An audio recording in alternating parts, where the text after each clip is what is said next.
Vous le sentez venir, le but de Choupo-Moting à la 89e minute du match retour qui offre la qualification du Bayern face au PSG. Moi je le sens gros comme une maison, comme un château même. Salut à tous les amis, bienvenue pour cette nouvelle vidéo football. On va commenter le tirage au sort de la Ligue des Champions et avoir aussi un petit mot pour le tirage au sort de l'Europa League pour les clubs français. Mais on va surtout se concentrer sur ce tirage au sort cataclysmique du Paris Saint-Germain. Paris Saint-Germain qui fait à peu près tout ce qu'il faut pour terminer premier de sa poule et pour un but, il termine deuxième et au lieu de tomber contre Bruges, il tombe contre le Bayern Munich. Non mais en vrai, s'il n'y avait pas l'Olympique de Marseille et le Paris Saint-Germain, on s'ennuierait. Marseille qui se fait éliminer de toute compétition européenne alors qu'ils étaient qualifiés. À une minute de la fin, ils étaient qualifiés, ils étaient reversés en Europa League. Et ils se prennent un but à la dernière seconde qui les élimine de toute Coupe d'Europe alors qu'ils étaient qualifiés. Et le Paris Saint-Germain qui fait ce qu'il faut et qui finit deuxième à cause d'un but et qui tombe encore une fois contre un très gros en huitième de finale de Ligue des Champions. On s'emmerderait s'il n'y avait pas l'Olympique de Marseille et le Paris Saint-Germain. En vrai, c'est rigolo tout ça. Et ce qui est marrant aussi, c'est qu'il y a un joueur qui marche sur l'eau avec le Bayern. Et qui est ce joueur? Maxime Eric Choupo-Moting qui marche sur l'eau, il marque but sur but, il fait des passes D. C'est le numéro 9 du Bayern en ce moment. Ex-joueur du Paris Saint-Germain qui a été moqué au Paris Saint-Germain alors que c'était un bon joueur, je suis désolé. Et il le prouve actuellement. Et le joueur s'est fait moquer, s'est fait railler quand il était au Paris Saint-Germain. Et là aujourd'hui, il est titulaire indiscutable au Bayern. Il marche sur l'eau au Bayern. Et le Paris Saint-Germain tire le Bayern. C'est sûr et certain que Choupo-Moting il va marquer contre le Paris Saint-Germain, j'en suis persuadé. Voici les tirages au sort de cette Ligue des Champions, de ces huitièmes de finale de Ligue des Champions. De bien belles affiches, mais en même temps, c'est la Ligue des Champions. Leipzig contre Manchester City, je pense que City va se qualifier assez facilement face à Leipzig. Mais ça va donner, je pense, des beaux matchs. Ce sont deux équipes joueuses, donc ça va être des affiches assez plaisantes, mais je vois City passer. Liverpool, Real, alors c'est vraiment pas un grand Liverpool. On peut même dire que Liverpool est en crise. Et le Real, c'est le Real, quoi. Avec ses certitudes. Une équipe qui, depuis quelques années, joue pas forcément très bien, mais ça gagne. C'est sûr de soi. C'est le plus grand club du monde, selon moi. Et je pense que le Real passera. Francfort contre Napoli. Napoli marche tellement sur l'eau sur la Serie A et même sur l'Europe. Je crois qu'ils sont invaincus au moment où je parle. Je pense qu'ils vont se qualifier face à Francfort. L'Inter contre Porto, ça va être une affiche, je pense, très serrée, très indécise. Mais je pense que l'Inter va passer face à Porto, mais très difficilement. Bruges-Benfica, là aussi, on pourrait penser que c'est déséquilibré, que Benfica est nettement au-dessus de Bruges, mais je suis pas d'accord, Bruges, c'est vraiment pas mal et je pense que ça va pas être facile pour Benfica. Je pense néanmoins que le Benfica va passer, mais j'aimerais bien que Bruges passe. Parce que je pense que ça fait un moment qu'un club belge n'avait pas atteint les quarts de finale d'une Ligue des Champions. Et je pense que Bruges a une vraie chance à jouer avec ce huitième de finale contre Benfica. Milan AC Tottenham, franchement Tottenham, ils méritent limite d'être là. Ils ont tellement un jeu insipide. Je ne comprends pas cette équipe et je pense que Milan va se qualifier, pas facilement, mais ils vont se qualifier assez nettement. Dortmund-Chelsea, c'est pas mal, c'est une affiche intéressante, mais je pense que Chelsea va passer. Et on arrive au Paris Saint-Germain contre le Bayern. Alors je vous dis tout de suite, et je porte pourtant le maillot du Paris Saint-Germain, et quand il y a un club français, même quand c'est l'Olympique de Marseille, je suis derrière le club français, mais je pense que le Paris Saint-Germain va encore une fois échouer aux portes des huitièmes de finale, enfin non pas aux portes, en huitièmes de finale face au Bayern. Le Bayern, pour moi, c'est trop fort. Et je pense qu'il y a un petit complexe d'infériorité du Paris Saint-Germain. Je pense que le club doit se dire, même l'effectif doit se dire, mais c'est pas possible, on est maudit. Je pense qu'il y a un mauvais karma autour du Paris Saint-Germain et la Ligue des Champions. Et je pense que des anciens comme Verratti, comme Marquinhos, ils doivent se dire, mais c'est pas possible, on n'a pas de chance, on n'y arrivera jamais. Je pense qu'ils ont ce mood-là. Et je pense que le Bayern va passer. Alors, il y a plusieurs choses. Déjà, la première chose, c'est de se dire aussi que le tirage est catastrophique pour le Bayern. Ils finissent premiers, je crois qu'ils ont gagné tous les matchs. Et ils se tapent le Paris Saint-Germain en huitième de finale. Donc les pauvres, eux aussi, ils doivent pas être contents de ce tirage. Et le tirage est catastrophique pour eux. Donc déjà ça. Deuxième chose, les huitièmes de finale vont se dérouler après la Coupe du Monde et ils vont se dérouler dans 3 mois. 3 mois, c'est long. Et puis, il y a une Coupe du Monde au milieu, avec une coupure pour les joueurs qui ne seront pas à la Coupe du Monde, qui va être très importante. C'est quasiment une nouvelle saison, en fait. Ça va quasiment être une nouvelle saison. Et en février, il y aura peut-être même des ventes et des achats entre-temps. Il y a le mercato. Donc, c'est quasiment une nouvelle saison. Donc ça, c'est 2 éléments à prendre en compte. C'est pour ça que c'est un peu difficile de faire un pronostic, même si je viens de le faire. Voilà, il y a ces données-là qui sont là et qui sont à prendre en compte.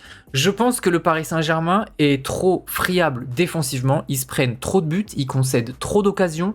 Ils s'en sont pris, je sais plus combien, contre 3. Tous les matchs, même contre le Maccabi Haïfa, ils concèdent des situations. Même à Lorient encore ce week-end, ils ont encore pris un but. Ils prennent trop de buts et ils subissent trop. En fait. Et je trouve que depuis le début de saison, ils n'ont pas encore rencontré un Cador. En Ligue 1, il n'y a pas de Cador. Et en Ligue des Champions, ok, Benfica, mais ils ont eu énormément de mal contre Benfica. Et la Juve, c'est même pas un Cador. La Juve, c'est très faible et je pense même que contre Nantes, ils vont avoir du mal en Europa League. On va en parler juste après. Là, ils vont rencontrer un Cador pour la première fois avec leur défense qui prend l'eau de toutes parts. Et face à Mané, face à Sané, face à Gnabry et face à Choupo-Moting ou Moussiala par exemple, à mon avis, ils vont prendre cher. Et le déplacement au Bayern, il va être extrêmement périlleux. Je pense qu'ils sont trop faibles défensivement, ils concèdent trop d'occasions. Et le Bayern, c'est un rouleau compresseur qui est capable de t'en mettre 8 en huitième de finale. Je veux dire, ils peuvent gagner 7-1 contre Paris, à domicile. Ils sont capables, ils peuvent le faire. Ils peuvent le faire. Donc, je ne suis pas du tout optimiste. Et vraiment, je rigole parce que le Paris Saint-Germain, je trouve, est maudit en Ligue des Champions. Et un mot sur une éventuelle élimination du Paris Saint-Germain. En fait, je pense qu'on est arrivé à un stade où si le Paris Saint-Germain se fait éliminer en huitième de finale ou en demi-finale ou même en finale, ça ne change pas grand-chose. Maintenant, ce que les fans attendent du Paris Saint-Germain, au vu de l'effectif, au vu des stars qui composent cet effectif, au vu de tout l'argent qui a été investi et au vu du nombre de fois où le Paris Saint-Germain tente de gagner la coupe aux grandes oreilles, je pense que les fans aujourd'hui attendent à ce que le Paris Saint-Germain gagne la Ligue des Champions et ils ne supporteraient pas, ou en tout cas ils seraient déçus, d'un tout autre résultat. Je veux dire par là que s'ils se font éliminer là en huitième de finale ou s'ils se font éliminer en demi-finale, finalement ça sera un échec. Je pense. Parce qu'on est arrivé à un stade où le Paris Saint-Germain, ça fait 10 ans qu'ils veulent gagner la Ligue des Champions et ils sont arrivés qu'une seule fois en finale. Et la plupart du temps, ça a été des éliminations ridicules et grotesques. Je pense que les fans en ont marre. Je pense que les fans, en fait, n'attendent plus qu'une victoire en Ligue des Champions, en fait. Donc s'ils se font éliminer là, en huitième, ça sera la même chose que s'ils se font éliminer en demi. Alors après, ça sera peut-être pas la même chose pour le sort de Galtier. S'il arrive à emmener l'équipe en demi et qui se fait éliminer en demi après un beau parcours, je pense qu'il sera conservé et qu'il restera une saison de plus. Par contre là, s'il se fait éliminer en huitième de finale, peut-être que ça sera pas la même chose pour lui. Mais en tout cas pour les fans, voilà, maintenant on attend qu'il gagne la Ligue des Champions. Et si tu veux gagner la Ligue des Champions, t'es obligé d'éliminer des équipes comme ça. Parce que là, si t'élimines le Bayern, c'est un exploit, c'est très bien. Mais après les quarts de finale, tu vas sûrement te taper soit Chelsea, soit Milan, soit Benfica, que t'as pas dominé en poule, soit l'Inter, soit Naples, soit le Real, soit Liverpool, soit City. Donc c'est que des gros. Si tu veux gagner avec des champions, il faut écarter le Bayern en huitième, il faut éliminer les très gros en fait. Et voilà quoi. Mais c'est juste que voilà, tomber contre le Bayern en huitième, c'est rigolo quoi. C'est vraiment, on va jamais y arriver quoi. Et ils étaient à 2 doigts finalement, ils étaient à 1 but de rencontrer Bruges en huitième, ce qui n'aurait pas été la même. Après, ils seraient tombés contre Bruges. En quart de finale, il serait tombé contre un gros. Et voilà, au final, ça change pas grand-chose. C'est ça que je veux dire. Et puis, avant de parler de l'Europa League, très rapidement, je pense... Alors, le Paris Saint-Germain, je les vois jouer tous les week-ends. Et pour moi, c'est toujours pas une équipe. Et pour moi, si tu veux gagner la Ligue des Champions, tu dois être une équipe. Tu dois jouer en équipe, tu dois être une équipe. Tu ne peux pas gagner une Ligue des Champions avec uniquement tes individualités. C'est impossible. Il n'y a aucune équipe qui a fait ça. Aucune. C'est le collectif qui fait que tu gagnes, c'est l'équipe. Et là, le Paris Saint-Germain, c'est encore comme les années précédentes, une défense qui est là, un milieu de terrain qui essaie de faire ce qu'il peut au milieu de terrain et qui est pas aidé par les attaquants, et puis 3 solistes devant qui font des exploits. Alors en Ligue 1, ça se balade. En Ligue des Champions, parfois, ça se balade aussi, mais quand ça rencontre des collectifs bien huilés et des très grosses équipes, là, ça bégaye. On n'est toujours pas dans un collectif dans le Paris Saint-Germain, et je pense que quand t'as des profils comme ça, Messi, Neymar, Mbappé, ouais, c'est un peu compliqué d'en faire un collectif finalement. Voilà, donc très pessimiste pour le Paris Saint-Germain. Au niveau de l'Europa League, un petit mot. Alors, franchement, et les huitièmes de finale, enfin, c'est même pas les huitièmes de finale, c'est les barrages pour le prochain tour. On dirait c'est la Ligue des Champions en fait. En fait, l'Europa League, c'est la Ligue des Champions en fait. C'est une Ligue des Champions bis. Mais tant mieux, ça va donner de l'intérêt à la compétition. Barça-Manchester, incroyable. Juve-Nantes, et ben vous savez quoi? Je pense que Nantes peut le faire. La Juve est tellement moribonde que Nantes peut le faire. Ils peuvent gagner 1-0 ou 2-0 à domicile et ils peuvent perdre 15-0 à Turin et au final gagner. C'est possible, moi je pense qu'ils peuvent le faire et je suis content pour Nantes parce que les supporters nantais, ils vont aller au stade, ils vont voir la Juve. Ça fait combien de temps qu'ils n'ont pas vu un gros club européen dans leur stade?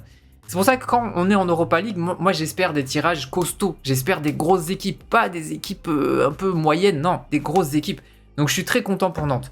Sporting Midtjylland, je suis pas spécialement d'avis. Shakhtar Rennes, ça sent le bon tirage, mais ça pue aussi, parce que si tu n'élimines pas le Shakhtar, bah, c'est une grosse déception, finalement. Et c'est, en même temps, c'est pas trop un gros. C'est quand même un des plus gros clubs de l'Europe de l'Est, mais c'est pas un très gros. Et je me méfie de ce match. Franchement, je suis un peu mi-figue mi-raisin sur ce tirage. Le Shakhtar a une expérience bien plus grande que Rennes en Coupe d'Europe. Je suis mitigé. Ajax contre Berlin, l'Union de Berlin. Je pense que l'Ajax, ça va aller. Bayer, Leverkusen, AS Monaco. Ça, c'est une affiche qui sent bon la Coupe d'Europe des années 2000. Attention, c'est pas un tirage facile. Séville, PSV, ok. Et Salzbourg, AS Rome, ok. Monaco, c'est pas terrible cette année, je trouve. Ça alterne le bon et le moins bon. Ils ont fait des prestations en Coupe d'Europe, même en Ligue 1, qui étaient assez mauvaises. Mais ils sont capables quand même de se qualifier pour le prochain tour. Le Bayer Leverkusen, je peux pas trop vous en parler. Je les ai pas vus jouer depuis des années. Mais un tirage au sort qui est cool quand même pour ces clubs. Bon, là, AS Monaco, ils ont l'habitude de jouer en Coupe d'Europe. Mais Nantes, je suis grave content pour Nantes en fait. Je suis grave content pour Nantes. C'est le genre de match qui fait progresser un club, qui fait progresser des joueurs, des effectifs. Donc je suis vraiment content pour eux.